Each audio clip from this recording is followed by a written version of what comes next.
ठरलं तर मग थोडं तुझं थोडं माझं आणि लक्ष्मीच्या पावलांनी या एकत्रित मालिकांच्या पुढील प्रोमोमध्ये घडणार थरार.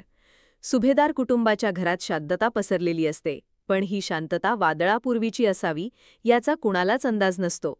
अर्जुन आणि सायली आपल्या रूममध्ये येतात आणि त्यांची नजर एका खेळण्यावर पडते. ते खेळणं पाहून अर्जुनच्या चेहऱ्यावर प्रश्नचिन्ह उमटतं. तो म्हणतो, हे कोणी ठेवलं इथे? काय आहे हे? त्या खेळण्यामध्ये एक चिठ्ठी दडलेली असते. अर्जुन आणि सायली ती चिठ्ठी उघडतात आणि त्यातील ओळी वाचून त्यांच्या पायाखालची जमीन सरकते. ती चिठ्ठी एक चारोळी नसते, तर ती सुभेदार कुटुंबासाठी एक भयानक धमकी असते. त्या चिठ्ठीमध्ये लिहिलेले असते, होणार पूजा, होणार आरती, मग मृत्यूचा मिळणार घोट. शिजला मसालेदार बेत, सुभेदारांचा घरात होणार बॉम्बस्फोट.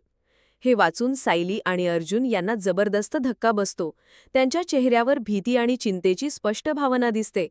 त्यांच्या कुटुंबावर आलेलं हे नवं संकट पाहून ते हादरून जातात. अर्जुन तातडीने बॉम्ब डिफ्यूज करणाऱ्या टीमला बोलावतो. घरामध्ये बॉम्बचा शोध सुरू होतो. प्रत्येक जण भीतीने थरथरत असतो. अर्जुन त्या अधिकाऱ्यांना विचारतो, काय झालं, मिळाला का बॉम्ब? पण त्यांचा शोध अजून सुरूच असतो. घरातल्या प्रत्येक कोपऱ्यात बॉम्ब लपलेला असू शकतो या भीतीने वातावरण अधिकच तणावपूर्ण होतं. येथेच हा थरारक प्रोमो संपतो. महिपतने खरंच सुभेदारांच्या घरात बॉम्ब लपवला आहे का, की तो त्यांना फक्त घाबरवण्याचा प्रयत्न करत आहे? या प्रश्नांची उत्तरं आपल्याला पुढील भागांमध्ये मिळतील. पुढील भागांमध्ये नक्की काय होणार हे पाहण्यासाठी सज्ज व्हा. भेटूया पुढील भागात. नमस्कार.